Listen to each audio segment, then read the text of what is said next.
Well, hi everyone, welcome back. This is the first time I've done a video log in almost exactly a year.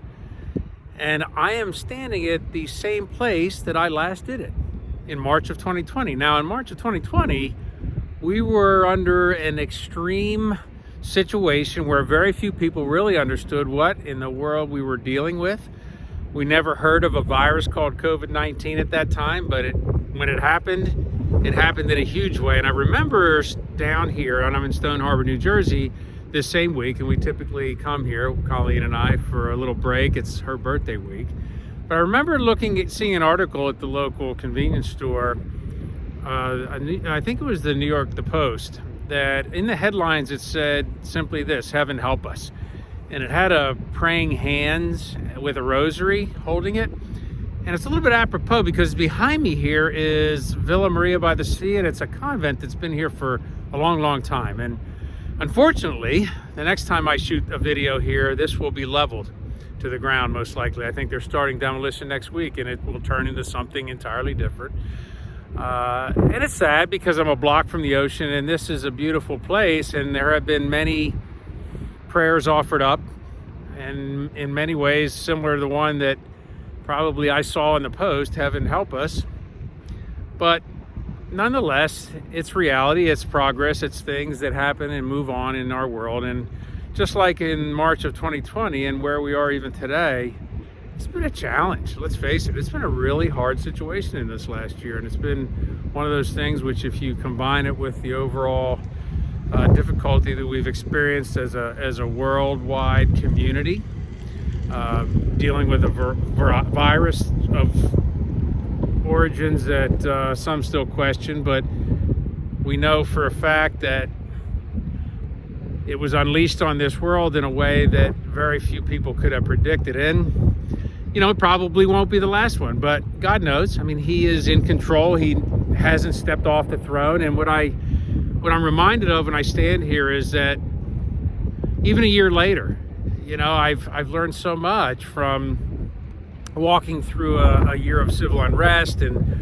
an election that was highly contested, and social media that created a division like I've never seen before. In fact, I've decided to kind of set that aside, except related to this ministry, because I believe that God wants us to see life from a different perspective, His perspective, which is not the world's perspective.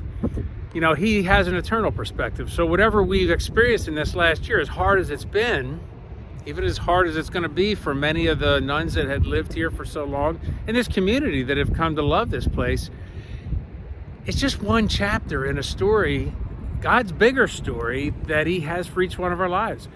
And I'm challenged by the fact that I learned a lot about myself, about Him, and about the world we live in, just making it through this last year. And it was tough. I mean, no one was not impacted. Everyone was impacted by this virus, and we're still dealing with it.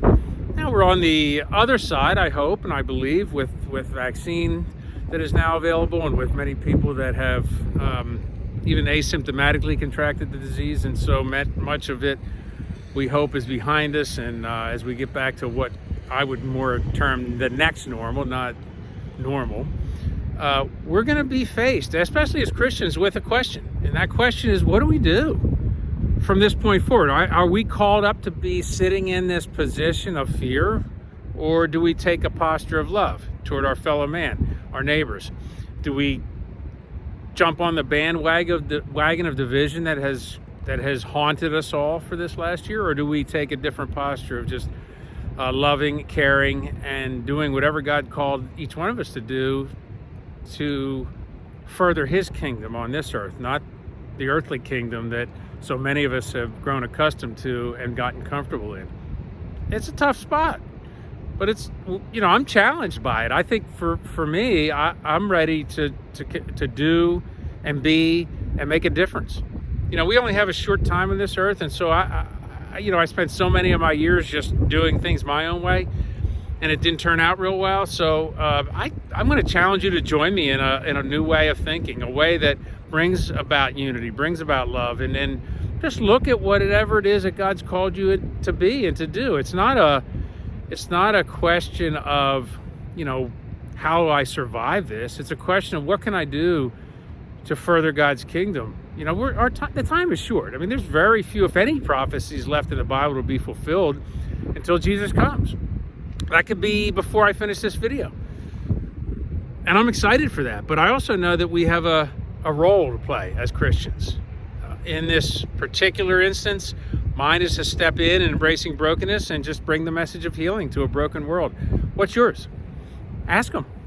He's got something very specific for you, even if it's just drawing closer in a more intimate relationship with him.